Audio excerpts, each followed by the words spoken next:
إنما يخشى الله من عباده العلماء.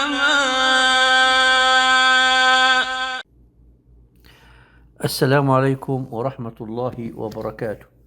إن الحمد لله نحمده ونستعينه ونستغفره ونعوذ بالله من شرور أنفسنا وسيئات أعمالنا.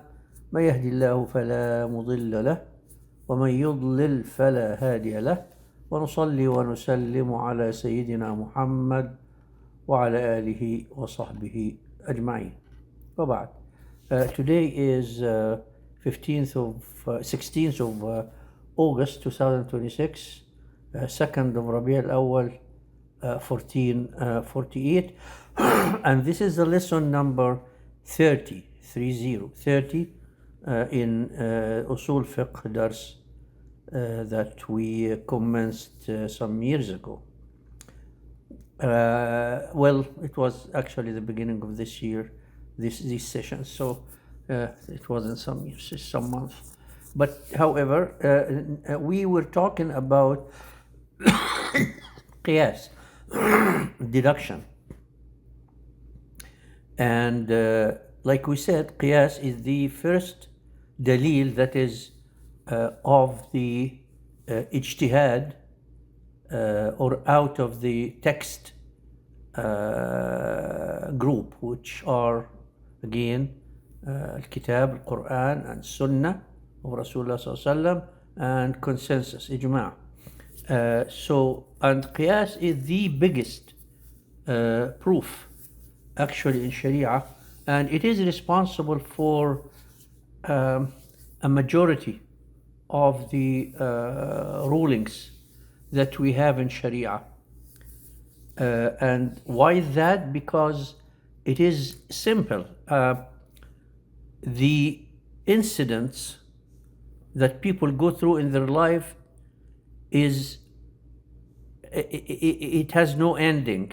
It's kind of infinitive. It's too many. And that opposed to the number of text. The number of text is limited, and we know it already. We know the Quran and the Sunnah, Sahih Sunnah that we can rely on. Put these together, they will come up to like 10-20,000 maybe that are there, that we can really get direct ruling from. But the incidents are not numbered. You can't number them. So how can we do that? It's with first with Qiyas. There are other proofs that we're talking about, but Qiyas is the main one that is responsible for the rulings of incidents that we don't have text that directly talk about it. We will see what do we mean by that, but that's again. And we talked last time about what is the main base of Qiyas, and the main base is combining between the similars and differentiating between the unsimilar or dissimilar, because it is built into the mind that when you see two things alike, you kind of tend to give them the same conditions, the same consideration. Even you see like two people in the same uniform, so right away you think they are in the same company, they work for the same company. And if you see completely two different people, like a guy in a suit and tie, nice looking, and a guy who is wearing like a clown, so they can't be working for the same law office. So combining the similars and differentiating the dissimilar is built into the human mind. And Allah subhanahu wa ta'ala, as we said, expressed that أَفَنَجْعَلُ الْمُسْلِمِينَ كَالْمُجْرِمِينَ مَا لَكُمْ كَيْفَ تَحْكُمُونَ. can we or do we make the Muslims like the criminal kuffar? What? And Allah said, ما لكم كيف تحكمون? How are you judging? You can't judge this way, because this is not the way to judge. المجرمين, the kuffar, have a ruling, they go to hell, and Muslimin, the good Muslims who Allah accept them, go to Jannah. So they are not the same. And there are many hadiths, we talked about many ayahs that actually shows this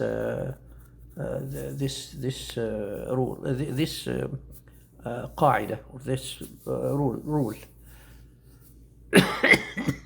There is something here we have to talk about. It's very important to talk about before we start analyzing the Sharia deduction, which is Qiyas.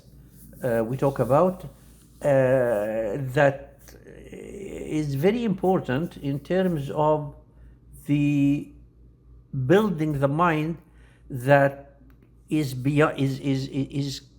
capable of looking into beyond the realm of what Muslims introduced through Quran and Sunnah, and see compared to what humans got in place in terms of this, in the same subject, in the same way of thinking. Because Sharia is not, it is made for humans, so it talks to the human mind. So it talks about subjects and rules and stuff that are comparable to what the human mind might generate, but in the right way, the right scale, the right use. Humans create rules and get rulings from it, which is the secular laws, but it is not proportional. It's not considerate of all the factors. Why is that? Because Sharia is by Allah subhanahu wa ta'ala, and humans are humans. So, but you will see the same subjects of, say, usool in the law. It's the same thing about language, about deduction, about all the things. They are there. Al-istishab, which is the first ruling. All this is they are generated by human brains as well, but they were adjusted and put in the right place by Sharia. So saying that, we are going to talk about here a very important subject, which is related to our qiyas, our deduction, which is very old. It goes back to 500 years before Christ. So it's about maybe 2,500, more than 2,500 years now, 2.5 millennium, which was developed by Aristotle. And Aristotle, I don't have to talk about Aristotle, because everybody knows who Aristotle is. The philosopher, the Greek philosopher, who initiated a lot of the and influenced and stimulated as well the human thinking. We can't deny that he has a lot of impact in human thought, especially in the how the Greeks and the Romans after that used his thoughts and rules and stuff to control the world at the time. But alhamdulillah, they were defeated by Muslims, and they submitted to Muslims in some parts of their own empire, and that's another subject in history. But Muslims came up through Kitab and Sunnah with these rulings that is completely based on Kitab and Sunnah. And this is one of the differences we're going to talk about here. The actual difference between, let's talk first about Aristotle deduction. What is Aristotle deduction? Aristotle deduction, in its simplest way, is to state a general rule and then a particular, like a general proposition, then to state, second, a particular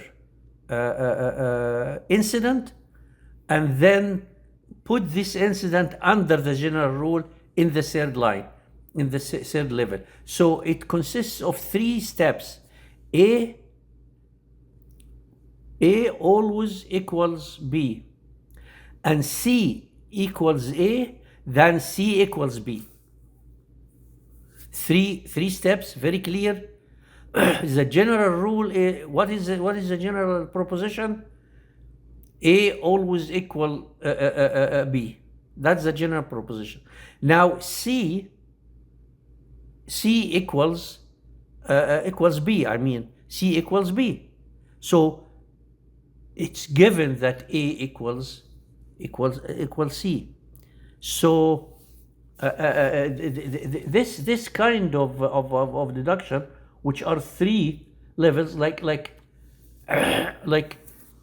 every man in, like we say, every man is mortal. Zaid, every human is mortal. Zaid is a human being, is a human. Then Zaid is mortal. So the proposition, the general proposition here is every human is mortal. This is a rule. This is a rule. And then you get the specific of Zaid, that he is human, then he is mortal. So we can see, like, again, these are 3 steps.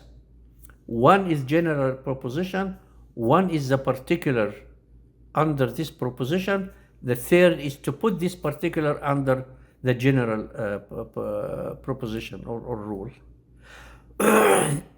In Sharia, our qiyas is not like that. Our qiyas is different, although I have to warn you now, we can always cast the Sharia deduction in like superficially in the shape of these 3 steps, and we can do that to Aristotle's deduction. We can cast it into the Sharia. Sharia deduction is consistent of 4 levels, 4 steps.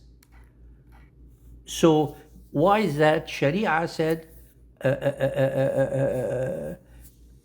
khamr is prohibited. Khamr is prohibited. Why khamr is prohibited? Because it makes one drunk, loses his mind.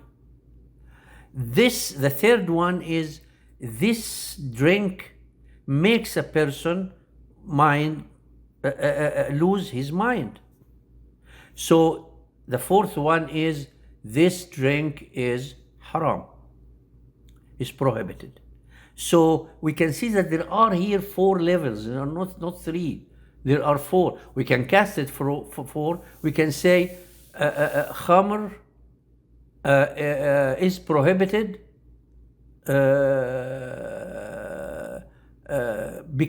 khamr makes a person's mind go away, and this drink makes a person mind go away. So this drink is prohibited. But it is built into these 3. The fourth one is which Aristotle doesn't address, which is why it is prohibited. Why it is prohibited? When you say khamr is prohibited, in our deduction we say because it is do iskar. And why is that? Why we have 4 here? Because the Aristotle qiyas, in fact, does not seek a new, or does not get a new result, a new outcome, because the outcome is embedded in the first two. If you look at the three, the outcome is already embedded in the first two, because it says every human is mortal. Zaid is human, so Zaid is mortal. So the mortal and the human are actually embedded in the first two. So there is no new outcome. It just puts this specific case under the general proposition. So it doesn't seek new rulings. On the contrary, the Islamic deduction seeks a new ruling, because we add the why, and the why is very important. It's absolutely very important, and make the two very distinct. So that's why we say that the Islamic deduction gets actually new rulings out of the first ruling, because this drink wasn't embedded in the first one, like the khamr is prohibited. There is no this sharab, this drink specifically. It's not embedded in that statement, in the first one. It's written all there. You will review and understand maybe more. You will follow up. So this is the main difference between the Aristotle deduction and the Sharia deduction. That Sharia, the Aristotle also, you can understand from this that he wants to get a fact using only the brain, only the intellect, because it's all intellectually connected. Other than it is actually embedded, it is also connected. But the Sharia deduction, it actually discovers anew. It doesn't get something that's embedded. It discovers a new rulings which widen, and this is a very important point, widen the horizon of the intellect of the human being, because it is also using the brain. It's also using your brain. You are also using your intellect in finding the whys and in connecting the whys. But this intellect you use, it is guided by the text. The other thing we can mention is that we would go to Aristotle and say, how did you get this proposition? Who told you that this proposition is right? So in terms of propositions, very funny stuff you can actually do with the Aristotle deduction, because you can put any proposition. You can put any rule, whatever silly it is, but it can work. It will get you something at the end of the day. The Sharia deduction, though, you can't. The main proposition, which is, because we have 4 levels. The first level is the ruling of the origin, the illa, or the why, then the ruling of the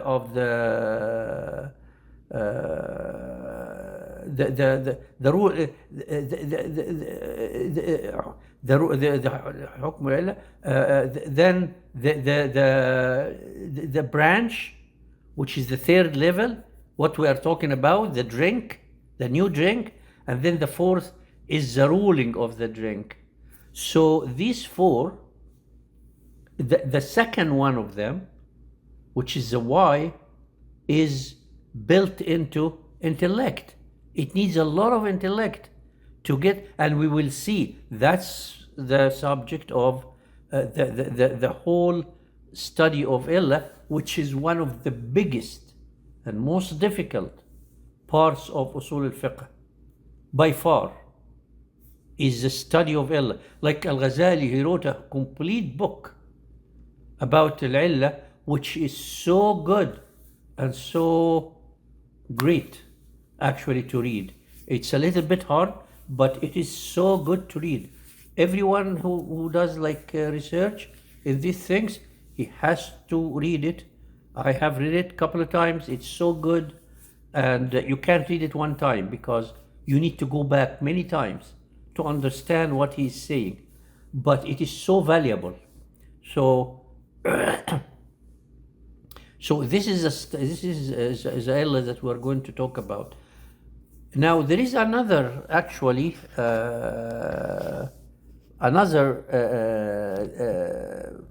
thing about the difference between Aristotle and the Islamic deduction, which is about the negation. Most of the Aristotle main proposition, the first line, is mujab, means it's a positive. All human are. It is seldom that they use not all human are. It is being used, and some people read Ibn Taymiyyah, and they read in Ibn Taymiyyah that he says the difference is Aristotle doesn't really address the negative deduction or negative propositions, but he doesn't mean that not at all. No, Aristotle uses Aristotle uses negative propositions. So like I can give you an example. Not all humans are good. Then you can say Ali is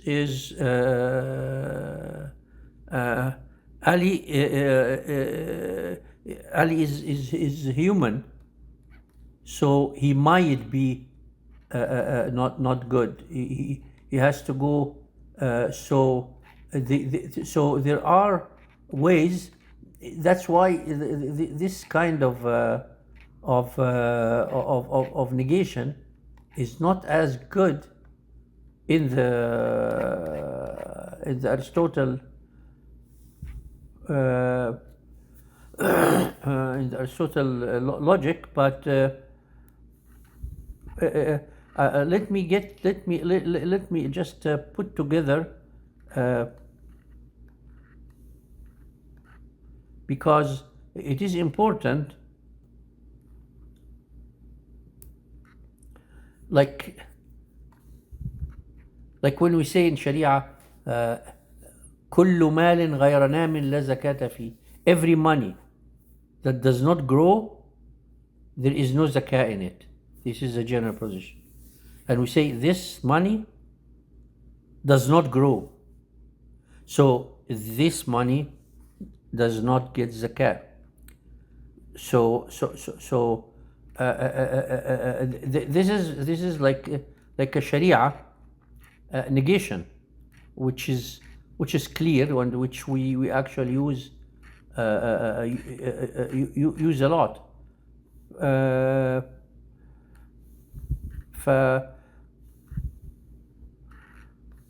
And it is the same in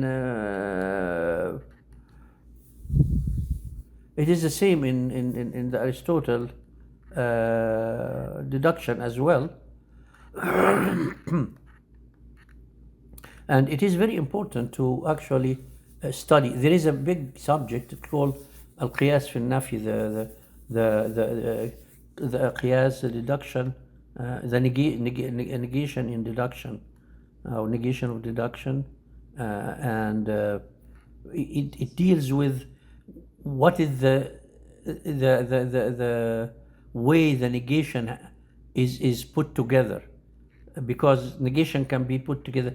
It's beyond the scope of what we are talking about, but I'm just telling you this in terms of to know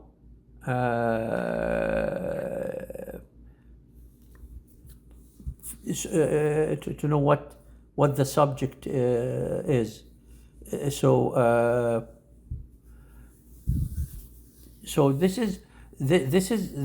is because why this negation? It is not common in the Aristotle, but it is common in Quran. ليس كمثله شيء وهو السميع البصير. This is negation. This is a negation statement.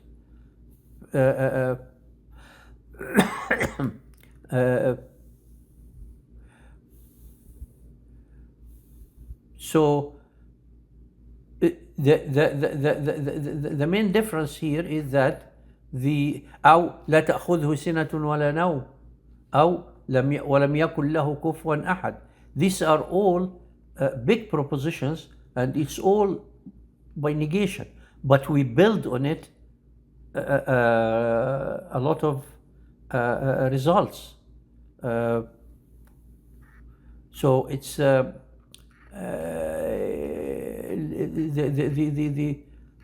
Aristotle deduction is in shortage compared to the Qiyas in the Islamic thought. There is contemporary approaches to Aristotle, also Aristotle Qiyas, and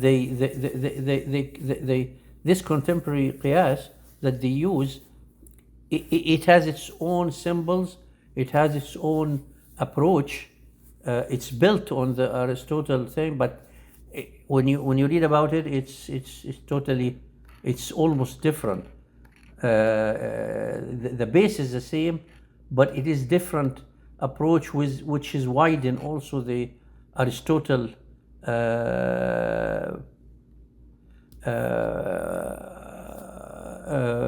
horizon of deduction. Like you say, when you say every human is not a writer, let's say every human is not a writer, and not every human, see the difference between every human is not a writer and not every human is a writer. These two are not the same. These two are not the same. And this comes actually under a rule of, it's called umum al-sabab and salb al-umum, the generality of negation and the negation of the general. They have different. It was studied in the Aristotle and it was studied in Usool, but like I said, this is beyond what we are discussing here. So that's what we can actually say about the main difference between Aristotle deduction, Aristotle deduction, and the Islamic analogy, Aristotle analogy and Islamic analogy, which is the Qiyas. And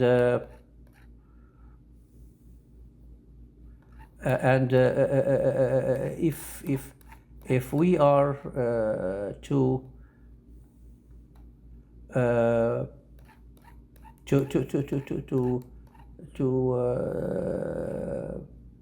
if we are to state the difference in a little short sentence, we would say that Aristotle's syllogism derives a particular conclusion from an established universal proposition, whereas Islamic juristic qiyas extends the ruling of an original case to a new case because the two share the effective legal cause of that ruling. And like I told you, this last sentence, share the effective legal cause of that ruling, is the one step more in the Islamic. They don't have effective legal cause. So